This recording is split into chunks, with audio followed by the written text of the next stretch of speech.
on va parler de la nouvelle collection Pocket qui nous vient de chez Panini. Une collection qui est différente de ce qu'ils font d'habitude par le format, comme vous pouvez le voir. Format, je vais laisser le Johan expliquer, puisque Johan est le professionnel des comics. Johan, est-ce que tu peux nous présenter cette initiative, un peu version Pocket, donc livre de poche, de la part de Panini et même de Urban Comics? Ouais, et je vais commencer par parler d'Urban, parce qu'en fait, c'est un peu eux qui ont lancé l'initiative il y a quelques mois, en créant ce format qui s'appelle le format nomade. Moi, je suis obligé de parler d'Urban, malheureusement. Non, mais on est. Même si on va parler de Panini, surtout aujourd'hui, parce que voilà, c'est eux qui ont chopé l'idée, qui se sont lancés en premier là-dedans. Et en fait, le format nomade, c'est un format, comme on va dire, poche, de la taille d'un manga en format perfect. Et du coup, c'est un format auquel nous, on est habitués, parce qu'on lit beaucoup de mangas, forcément, et qui permet de pas avoir son gros livre dans le train, par exemple, et de pouvoir lire un peu partout. Niveau accessibilité, c'est des titres, souvent des one-shots, ou alors des séries qui se suivent, et des séries indé surtout, donc pas forcément du Batman que tu dois lire sur plusieurs tomes. Là, on est sur Transmétropolitane, par exemple, ils avaient aussi... je sais plus, ils ont sorti quoi comme livre. Il y a eu Saga, je crois. Donc, c'est des trucs, il y a 10 tomes grand max, quoi. Transmettre, il y en a 5. Bon, ça va. Complète assez facilement. Limite, si tout est sorti, tu tapes les 5 pendant les vacances. Et en fait, c'est un peu le but de ce format-là, c'est de rendre ça accessible à tout le monde et à n'importe quel moment. Alors, quand tu parles d'accessible, tu parles non seulement du format qui est plus, on va dire, conventionnel et proche de ce que les gens ont l'habitude de lire s'ils lisent pas de comics, mais est-ce que tu parles aussi du prix? Un peu de tout, parce que je sais pas si vous vous souvenez, mais on a déjà fait une émission pour parler de Spider-Man et j'ai ramené mes omnibus. Oui. Les gros. Voilà. Rappelle pour les gens Omnibus, qu'est-ce que c'est? Voilà, omnibus, c'est un truc qui peut faire 900 pages et qui est épais comme ça, qui est bien. C'est une encyclopédie. C'est une bible. Des gros formats encyclopédie et en fait, et forcément, ça, si tu veux le lire en vacances, ça te prend, je sais pas combien de kilos dans ta valise. Si tu veux le prendre dans le métro, c'est compliqué. Et là, on est vraiment à l'opposé. Les omnibus, c'est 90 €. Entre 70 et 90. Ouais, c'est cher. Pour 800 pages quand même. Là, bon, j'ai parlé d'Urban, mais celui-là, il a 7,90 €. Donc tu divises par 10 le prix. On va pas se mentir, c'est le prix d'un manga chez certaines maisons d'édition. C'est même moins cher qu'un manga chez certaines maisons d'édition. Oui. Et ouais. Ceux qui augmentent, là, on vous voit. donc voilà, en fait, comme je disais, l'initiative elle a été prise par Urban Comics, ça a très bien marché, il y a eu un bon démarrage dessus. Après, bon, il y a des risques pour eux, dans le sens où, par exemple, quelqu'un qui veut se lancer dans les comics, il va acheter ça et pas le tome à 13 €, par exemple. Donc forcément, je pense qu'il y a des enjeux qui font qu'ils ne sortent pas énormément de titres comme ça pour l'instant. Et voilà. Et du coup, en se basant sur ces résultats-là, je pense, Panini vient de nous sortir le format Pocket. Dont on va parler aujourd'hui. Niveau taille, on est légèrement au-dessus. Oui, plus épais. On est légèrement au-dessus et moi, bon, j'empiète un peu sur ce qu'on va dire par la suite, mais pour faire le comparatif, c'est beaucoup plus lisible. Juste le fait d'avoir 1,5 cm en plus, ça permet d'avoir un texte un peu plus gros. Ouais, et du coup, c'est plus lisible. Le premier truc que je pense justement sur ce genre de comics, c'est que des fois, tu as des comics avec énormément de texte. Ouais, là, c'est ce que je vois typiquement. Et c'est vrai qu'en vrai, ça fait hyper petit. Ouais. Plein de bulles. Les yeux, ils vont fatiguer vite, quoi. Là, voilà, je pense à la caméra, on voit même pas le texte parce que c'est écrit trop petit. Non, t'inquiète. Et c'est vraiment écrit petit, c'est pas forcément agréable. Et là, je trouve qu'il y a un bon équilibre, c'est vraiment la taille parfaite. C'est la petite différence entre les deux formats. On est sur un truc un peu plus épais aussi au niveau de la pagination. Donc voilà, c'est la présentation rapide du format. Mais attends, regarde, on va montrer à quoi ça ressemble si tu veux montrer plus en détail, puisqu'on a notre cadreur professionnel, Maxime DLR, Maxime de la régie, qui est là en train de montrer à quoi ça ressemble. Tu vois, c'est hyper dur à lire, en vrai. Sur celui-là, oui, parce que j'avoue, sur la police de celui-là, c'est petit, mais c'est aussi que c'est un ancien, comment dire, c'est pas un ancien, mais c'est un comics assez vieux, et du coup, forcément, c'est pas forcément adapté à tous les formats. Et là, sur celui-là, c'est plus lisible, je trouve. C'est une police un peu plus grande. Donc parce que le format est un peu plus grand. Et voilà, on vous montre déjà, mais au niveau des couleurs, on est pas mal pour du. Ah voilà, parce qu'on peut revenir là-dessus, c'est 7 €. En fait, c'est toujours. Pour revenir sur Pocket, c'est toujours en dessous de 10 € pour l'instant. Ok. Donc, je crois que les plus gros, là, les Ultimate Spider-Man, ils sont à 9,90 €. Le Avengers vs X-Men, si je me trompe pas, il doit être à 7,90 €. Et on est sur de la couleur. Donc, on a le même prix, voire moins cher que certains mangas pour de la taille plus que perfecte. Et on est en couleur. À la limite, la seule différence, c'est qu'on n'aura pas la jaquette. comme sur les mangas, mais on a quand même le rabat. Un peu comme les versions anglaises du manga. Exactement. Ou en France, il y en a un peu. Par exemple, chez Kana, il y a Levius qui est édité comme ça. J'ai pas d'autres exemples en tête là, parce que Y a j'en ai pas, pas forcément, mais. Ceux que t'aimes bien là, Noé Graphics, ils font pas ça? Il y a une Noévé. maison d'édition qui fait Si, ça là. si, Noévé, ils en faisaient. C'était une gamme particulière qui était pas chère. Je crois que les tomes étaient à 3,90 €, un truc comme ça. Et il y a les hippos chez Kurokawa. Ben, Ils sont sans jaquette. Dans le chat, il y a un commentaire intéressant de Tsunoku Manga qui dit que pour lui, la plus grosse difficulté du comics, c'est d'arriver à trouver un numéro 1 ou une série par laquelle on peut démarrer avec le premier tome. Et je pense que justement, ce nouveau format, il va répondre à ta problématique parce que comme c'est un nouveau format, forcément, ils vont sortir tous les tomes Voilà. et les Ça, premiers. ça reprend depuis le début où c'est des choses qui vont être accessibles. Mais on peut en revenir, on reviendra dessus en détail en parlant des titres. Mais je sais pas, vous par exemple, c'est quoi qui fait que vous êtes jamais intéressé aux comics ou vous avez jamais forcément acheté? Toi, Chris, je sais que t'en as un petit peu. Moi, personnellement, c'est plus par où commencer. En fait, les comics, c'est tellement vieux. Si on remet le contexte historique, c'est années 60 à peu près, années Ouais, 40, ça, années ouais. 60. Donc effectivement, il y a eu des relaunchs, il y a eu des reboots sur pas mal d'œuvres. Et c'est vrai que quand tu es un lecteur de manga et que tu es habitué à suivre des séries parce que du coup c'est beaucoup plus simple d'accès. Là, on est quand même sur des personnages et des héros dont le lore a été exploité maintes et maintes fois. Et c'est vrai que quand tu veux démarrer dans le comics, que ce soit sur un Spider-Man, un Batman ou autre, tu te dis par quoi je commence. Parce qu'en fait, il y a tellement de variantes, il y a tellement de one-shot, de trucs que, en vrai, tu sais pas par quel bout commencer. Donc au final, moi, c'était un peu ça au départ qui m'avait freiné. Après, je pense qu'à un moment donné, il faut se lancer. Et pour faire le parallèle avec Spider-Man, tu tisses une toile à un côté, à un autre, tu arriveras toujours au centre, peu importe ce que tu liras. C'est Tu ça. vois. Bon, Donc, il y a du chemin à faire pour tout lire. voilà, mais- il y a du chemin à faire, mais je pense que c'est l'idée, tu vois. Donc, je sais qu'au départ, on peut être très réfractaire parce qu'on ne connaît pas forcément l'univers, mais je pense qu'une histoire t'en amène à une autre. Après, il faut être assidu, et après, il y a le portefeuille qui va avec. Là, justement, cette collection-là, on va commencer, je pense, en parlant de l'univers Ultimate. On en a déjà parlé en émission. Mais ce fait de commencer par cet univers-là, ça permet d'avoir une porte d'entrée assez simple pour tout le monde. Et c'est un des avantages du format. Donc, c'est pas non seulement un format qui permet de lire pour peu cher et dans un format plus adapté à notre train de vie quotidien, c'est aussi un format qui va permettre de commencer à s'imprégner de l'univers Marvel, en fait. Aussi, ouais. Aussi. Moi, le comic, je l'ai appréhendé pour la première fois avec les dessins animés. Je regardais Spider-Man à la télé, Batman, la Ligue des Justiciers, des trucs comme ça. Après, il y a eu un gros trou, et évidemment, il y a eu le cinéma qui a ramené ça. Mais le comics papier, j'ai l'impression qu'on m'a jamais donné l'occasion de le lire. On m'a jamais donné l'envie de le lire. On m'a jamais mis le bouquin entre les mains, ou la publicité devant mes yeux, ou l'influenceur qui en parle et qui le rend incroyable. C'est-à-dire que j'ai l'impression que c'est quelque chose qui est très niche, et je sais pas si les maisons d'édition ne le mettent pas en avant ou c'est pas un de leurs objectifs, mais j'ai l'impression que voilà, on m'a jamais poussé à le lire, là où si on compare au manga, surtout ces dernières années, il y a eu énormément de travail qui a été fait dans tous les sens, jusqu'à mettre des stickers de 40 mètres sur la bibliothèque François Mitterrand sur le comics. Et d'ailleurs, je trouve ça dommage parce que quand les films sont sortis, il y a eu une hype de fou furieux.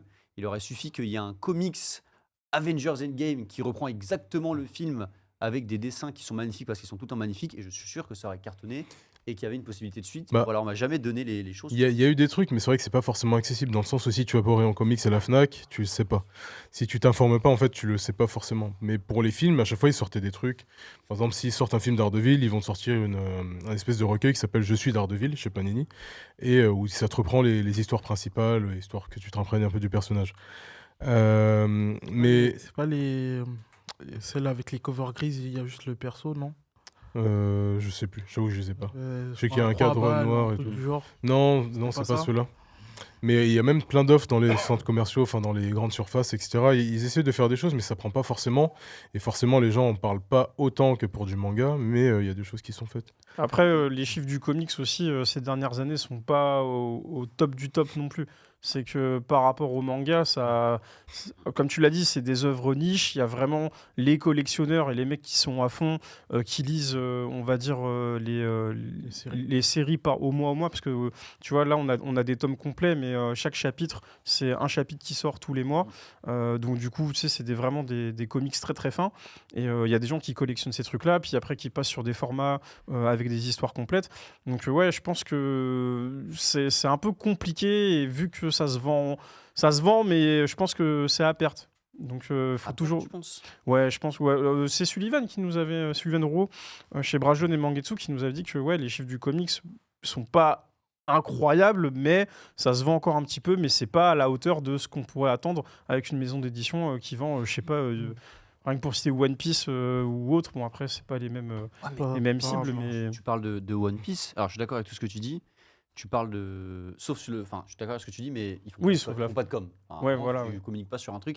Tu as parlé de Daredevil et du fait que quand la série est sortie, ils ont sorti une version papier. Mm. Alors, moi, j'ai jamais entendu parler de ça. Je vois pas où est-ce qu'ils l'ont. Les gens qui connaissent Ouais, le c'est- savent, les gens qui connaissent pas ne savent pas. En fait, c'est très niche. C'est un peu comme nous, quand on a commencé le manga à l'époque, c'était très niche aussi, tu vois. Ça. Et le comics, c'est resté niche. Mais Malgré les films, etc. Parce que les gens qui vont voir un film, ils vont pas forcément s'intéresser au bouquin.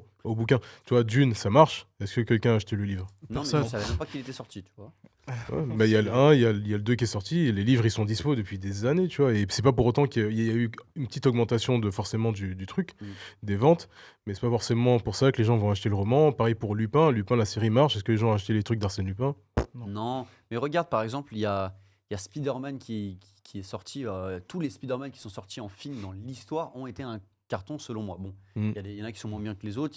Il y en a quand c'est le troisième, peut-être qui performe moins que les autres, mais on a tous un bon souvenir à peu près des Spider-Man. Et il n'y a pas un acteur par exemple où dit lui il a été nul, comme pour ça peut être le cas pour des James Bond par exemple. Il y a eu ça. Là, il y a Tom Holland. En plus, il te ramène Miles Morales. Donc il y a des cartons partout. Et pourtant, j'ai pas l'impression qu'on entend parler de Spider-Man plus que ça. Surtout que dans le chat, Sundoku Manga fait une remarque, c'est que quand il était plus jeune, il a voulu s'intéresser aux comics. Il allait dans une boutique spécialisée, il a demandé est-ce que je peux avoir un tome de Spider-Man s'il vous plaît? Et la réponse, c'est un peu en mode lequel? Parce qu'il y en a plein de différents, tu veux lequel? Mm. Et tu vois, donc on comprend qu'il y en a beaucoup, mais à un moment, donne-nous le premier Spider-Man. Ouais, c'est pas évident. Mais bon, on va en parler dans le débat tout à l'heure. On va débattre Après, là-dessus. c'est un peu, je dis pas élitiste, mais c'est vrai que les mecs qui sont là en place depuis des années, forcément, tu sais, ils vont te conseiller un truc, mais ils vont te dire, mais si tu commences ça, en fait, il faut que tu lis ça, machin et tout. Et en fait, Non, pas forcément, mais. moi, perso, là, c'est la ce preuve, que tu je l'ai vois. vécu. Avant de passer à la prochaine séquence, la preuve, c'est que je vous ai donné des trucs à lire pour aujourd'hui. Oui, tu nous as Et des vous devoirs. avez tout compris. Bien sûr, oui, moi, Bah voilà. j'ai compris. Donc, mais donc, tu vois, si la bonne personne vous conseille les bonnes choses, ça vrai. marche. Il y a un autre point qui est très cité dans le chat, on en a déjà parlé, on en reparlera bien sûr après et même maintenant, c'est le prix. C'est vrai que tu veux acheter un comics, bah il y en a pour, dans le chat on dit 30-40 euros, Ouais. et souvent c'est ça qui est embêtant, parce que tu payes ce prix-là, le prix il est justifié, hein. On a des pages couleurs, on a une qualité de papier, il y a moi, aussi je pense que les licences comics doivent coûter très cher aux États-Unis, je sûr. pense. Après, Mais là où tu vas, non c'est moi, là où tu vas acheter pour 40 euros, je sais pas, Pour 40 euros, t'as une 5-6 intégrale. hein. mangas, 5-6 mangas peut-être pour 40 balles, un peu plus. Bah là, t'as qu'un tome, donc il y a beaucoup de gens qui font cette remarque. Ouais. Après, moi, de mon point de vue, j'aimerais bien déjà avoir les chiffres côté ricain. Je pense que ça marche hyper bien le comics côté ricain. Nous, on vient vraiment Oui, de la forcément. BD et que le manga vient du Japon. Et qu'en fait, vu que c'est le format exact entre la BD, qui honnêtement en France ne coûte pas très cher parce qu'elle est pas très grande, et le manga qui coûte pas très cher, bah, le fait que ce soit plus cher, je pense que ça dérange un peu les gens, tu vois. Bah, perso, moi je suis d'accord et je le vois aujourd'hui, hein. Moi, par exemple, les Tortues Ninja, c'est peut-être une fois par trimestre, mais ça coûte cher. On le tu vois. sent passer. Ah ouais, non, les tortues, C'est combien? c'est 40 balles. 40 40 ouais, balles. Après, c'est parce que c'est l'intégrale. Alors, Oui, mais il y a beaucoup de tomes, oui, quand mais le même. truc, c'est Ouais, qu'il y a le beaucoup de tome, tomes. ouais. C'est-à-dire que Ouais. non seulement c'est 40 euros, mais en fait, il y a, on va dire, deux branches des Tortues Ninja. Tu as la nouvelle histoire. Donc là, iComics, ils ont ressorti l'intégrale qui reprend les 19 tomes qui sont sortis. Mhm. Donc ils les recompressent pour faire une belle intégrale avec des belles covers avec les personnages. Mais ça coûte 40 balles. Et il y a aussi 5 tomes du comics original qui coûtent aussi 40 balles le c'est- tome, tu vois. Mm. Donc c'est cher, si hein. t'es Et fan c'est- des tortues, et c'est pas la même chose. c'est pas la même chose. C'est à la première C'est histoire la avec classique, c'est ça Eastman, ouais, les classiques, donc classique. c'est-à-dire les premiers comics des tortues qui te Ah coûtent ouais. 40 euros le tome. Et t'as la nouvelle histoire, donc à notre époque, qui coûte aussi 40 euros. Et le truc, c'est que Sullivan l'a déjà dit dans ses vidéos sur iComics, c'est que en vrai, si t'es fan, vaut mieux le prendre maintenant parce que eux, comme ils savent que ça se vend, mais ils savent pas une fois qu'ils auront plus de stock s'ils vont réimprimer les tomes. Ouais. Parce que du coup, ce sera à perte. Donc, il y a cette question de il faut le prendre tout de suite ou on T'as ce attend. truc-là. Et En voilà. fait, t'as toujours eu ce truc-là dans le comics. Bon, on s'éloigne un peu du sujet. T'as toujours eu ce truc-là dans le comics, c'est-à-dire que t'as ton issue qui sort tous les mois. Ce qu'ils appellent un issue, c'est ton numéro, je ne sais combien, de Spider-Man, Magazine. par exemple. Voilà, ton petit magazine qui sort tous les mois. Tu le rates, tu l'as plus. Oui. T'as des magasins qui gardent du stock, etc. Mais au bout d'un moment, tu vas plus le trouver. Donc ça commence C'est à ça. côté. T'as des variantes cover, t'as des trucs un peu limités. Donc dans le comics, t'as ce truc-là où t'as pas de réimpression, où tu dois attendre que ça soit réimprimé dans un nouveau format, tu vois. Soit en relié ou sur ou une réédition bien plus tard pour fêter l'anniversaire de la série ou quoi, tu vois. Et finalement, ça va. C'est peut-être bien. En fait, c'est comme dans la sneaker. Hein. C'est peut-être bien au court terme parce que ça va coter, les gens ils vont se ruer sur ton truc, ça va même revendre, donc il va avoir une hype. Mais au final, tu vas créer un cercle où ça va être tout le temps les mêmes personnes qui vont acheter. Mm. Et au long terme, quand ces personnes-là vont décider de ne plus acheter, bah t'auras plus de clients. Oui, c'est ce qui se passe pour Nike avec les Jordan. Exactement, ouais. Ils vendent plus de Jordan, ça tombe en promo là. Mais bref, c'est un autre sujet ça. On parlera vêtements et sneakers. Peut-être que ce format répond à cette problématique. Comme je te Exactement. disais, tu vois. C'est Oui. Et je pense que c'est un peu tardif pour le marché, à voir si ça prend, tu vois. Oh, pas forcément, se tu sais, sont là adaptés. on est sur une nouvelle génération. Là, c'est sur quelle chaîne? Sur Disney+, t'as la nouvelle série X-Men là qui X-Men ressort, 97. Putain, Quel j'ai poulet. toujours pas regardé. qui fait écho à la série de l'époque, tu vois, Ok. et qui est incroyable. Donc il y a jamais de mauvais moment, je trouve. C'est faut juste sensibiliser les gens dessus et Du coup, moi, ma question, ce serait si ça s'était sorti directement en ce format à 7,90, pour vous, est-ce que ça aurait mieux marché? bah, quand pensez. on avait été plus jeune, c'est sûr que oui, on aurait, On est d'accord. on aurait Oui, plus clairement. pris, tu vois. Je pense surtout qu'il aurait été mis à une place égale que le manga. Tu vois Ouais. La Côte à question- côte. La question, c'est est-ce que si ce format était sorti là, au moment où le pass culture a été instauré, que ça a été la folie, et que du coup les chiffres du manga n'ont jamais été ceux qu'ils ont, enfin n'ont jamais été aussi bons. Mais ça, c'est le débat de la fin d'émission, Eh attention. bien, le film Attention. aurait-il été aussi fort. Donc on va garder ça pour la fin d'émission. J'ai des commentaires intéressants. Alors c'est peut-être aussi pour la fin d'émission, mais je ne pense pas. Tsunonku Manga qui dit que quand on voit ce format-là, ce format duquel on est venu parler aujourd'hui, format Pocket de chez Panini, qui est à moins de 10 € pour quand même un tome qui, En sur vrai, c'est celui-là, dinguerie, hein. fait combien de pages? Est-ce qu'il y a marqué il n'y a pas de pagination? Bon, il va y avoir combien de pages, Johan, là-dedans? 200 pages? Franchement, En je fait, sais tu pas. vois ça, tu connais pas le prix. Mais justement, non, mais la dinguerie, c'est comment Tu est-ce iras que eux, jamais en dessous de ils 10 font un euros. truc de ce format, de cette épaisseur, avec des pages couleurs de bonne qualité, à ce prix-là, et nous, on a des mangas qui coûtent 9 €. Celui-là, qui sont en noir et il y a plus de 300 pages. plus de 300 pages. Comment ça se fait qu'ils arrivent à faire un truc si peu cher à côté du manga qui est cher, ou inversement, est-ce que le manga se foutrait pas un peu de notre gueule avec les prix? Peut-être que c'est un coup de com' de Panini. hein. Je pense que déjà c'est un bon coup de com' de Panini, mais je suis plutôt d'accord avec toi et je tendrais plus sur la deuxième option. Non, Je non, mais pense que les maisons d'édition manga se gavent. je pense un petit peu parce que en vrai, je veux bien entendre que les matières premières et tout, du coup, Il y a la jaquette. augmentent et tout. Ouais, la jaquette, parce que faut expliquer un truc hein, pour ceux qui savent pas, c'est que nous, enfin là sur le comics, on a le rabat et tout, mais en fait les jaquettes, il y a que nous qui faisons ça en France. Oui, Dans parce les que autres c'est- pays, ça n'existe Et pas. parce qu'en vrai, c'est cher parce que tu payes. Bah, je crois que maintenant il y a des machines, mais à une époque, c'était des gars qui pliaient. Il y Exactement. a pas une ouais. histoire où c'était des gars qui travaillaient en prison et que t'es payé pour justement plier Ouais. les jaquettes. C'est Valentin. Sérieux Quoi C'est pas de livre. C'est Ouais. Valentin qui nous avait raconté ça, ouais, Valentin Paco. Je crois qu'à une époque, parce que tu sais, quand Ouais. t'es en prison, tu dois travailler, donc soit tu trouves un travail dans la prison, soit t'as des trucs en externe, et je pense qu'ils envoient les jaquettes, les gars font les plis, puis c'est envoyé, tu vois. Exactement. Je sais pas, faudra qu'on demande plus de précision, mais Bon, de toute Voilà. façon, ça, je pense que c'est un sujet qui pourrait être très intéressant d'aborder. J'ai déjà le titre, Ouais. les gars. Les maisons d'édition se gavent-elles Avec- sur les prix?